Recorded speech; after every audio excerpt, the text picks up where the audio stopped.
Hello world and welcome to Tinkering Loyalty.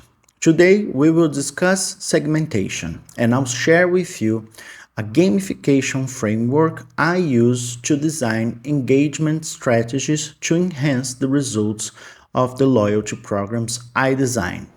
If you don't know me, hi, my name is Renato Carboni and I'm a loyalty strategist from Brazil, now living in Portugal.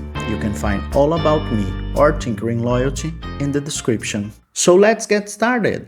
When managing a loyalty strategy, multiple approaches can and should be used in order for you to better understand how to connect and engage with your audience.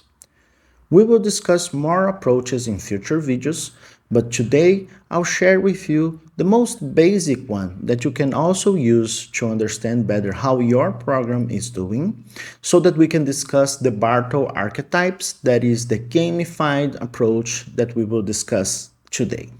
Trying to make it as simple as I can, let's start by sorting your audience into 4 categories. The first one is no. So it's anyone from your target audience, from your leads, that you have any kind of confirmation that they are aware that your initiative exists. When I say aware, it could be, or the best way would be if you have a website, that they subscribe to it, accept the agreements. But this can be too much for most brands. So at least if they have opened an email or whatever, any kind of small fragment of data that could tell that they know this exists will make you put them into this category for this moment, okay? The second is understand. Do we have any data evidence that now that they know that the program exists, that they are taking advantage of it?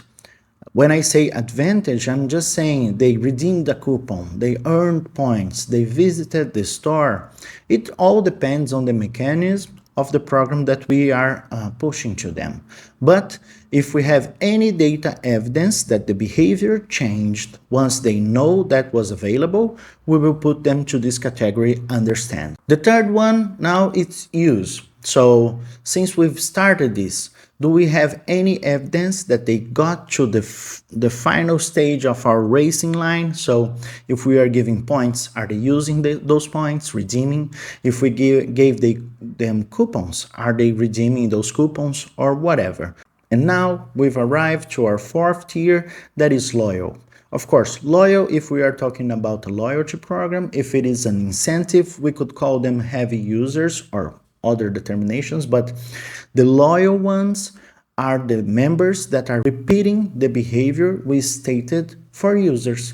So if they earn points and then redeemed, are they repeating that behavior after the first redemption? If so, we can consider them loyal. Just please remember this was just a basic example, and throughout the maturity of your program, you need to start adding more conditions to it. But just having these 4 examples to start here is a very good way to start, okay? When we design a loyalty strategy, those 4 tiers are the expected path we wish for all our members, okay? Since most of the loyalty strategies are based on transactional behaviors, there's hardly anything the brand can do except to expect them to return. There's a video focusing on that, I'll leave the card here for you. But let's discuss now the members that arrived to the loyal stage, okay? In order for us to keep loyal customers loyal, we need to make sure they see themselves or feel they belong to a distinct group. From the brand perspective, what we want is to be able to call them our advocates, the ones that choose us or talk about us every time they have a chance to do so. And the users, what they want or what I want is to make sure I belong to it, that my efforts towards that brand is recognized. For this stage, I really like the Bartle Archetypes, something that derives from gamification, but it's not intended to be used as the communication strategy or triggers. It's something that we need to incorporate in our design to make sure our users will feel connected to us when they arrive to the loyal stage. This concept and framework was developed by observing multiplayer online communities. So yes, all those games that you hear about that have 50 million users, 100 million users, and that people keep coming back and coming back to it. What do we have in those designs that make us or make the users keep coming back to it? For me to explain it to you, it's a simple matrix with two axes. One you will have players versus environment, and in the other you will have acting versus interacting. So we will live with 4 quadrants, and I'll explain each quadrant now, okay? In the first one, we have acting and environment. So they will be our achievers, the players that are there because they want to accumulate wealth, renown, and they want this to be seen by other players. The second one is environment and interacting. They are the explorers. They want to know everything there is to know about it. They want to know hidden facts. They want to know what happened many years ago. So, and they even want to know the Easter eggs so that they can share the knowledge about it. The third one is interacting and players. They are the socializers. So they want to belong to something. They want to feel they are part of a community more than they want to win things. And the fourth one is the players and action. We call them the killers, the ones that want to be number one, want to be the best of them all. I'm adding in the description 2 links, one to a web article that simplifies it and explains a bit more how I just did it, but also to the original paper that is from 96, yes, 30 years ago, so beware of format and language, but this is just if you really want to understand more about this. The important thing is, why have I brought this to you? For 2 main reasons.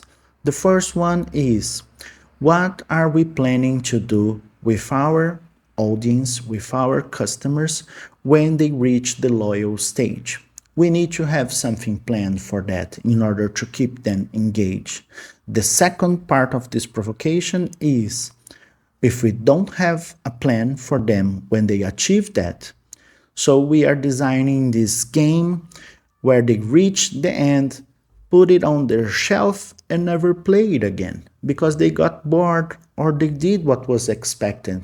And now we will need to start it all over again. We will need to create a new strategy, call them to participate. They will start from the bottom of our pyramid. And that's the main reason why I'm bringing this to you.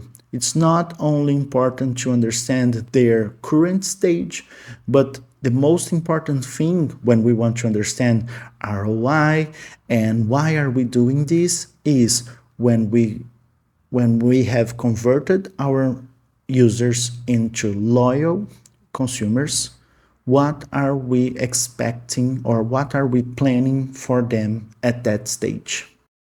To wrap things in the Bartle archetype discussion, future studies shown that a well-balanced environment will have 1% of killers, 10% of achievers, and 10% of explorers, and 80% of socializers. And this makes a lot of sense. Let's pitch a question for each of them. The first one, do you provide an environment where loyal customers can talk about your brand with other loyal customers? Do you provide your members a way for them to show that they are collectors of your brand? Do you allow your members to discover more about your brand? Or do you allow your members to brag about being the most loyal customer or being the best customer you have? Those 4 questions can give you a sense, and if you are from this industry, you are thinking about a lot of references that are well known by doing so. This is it for today.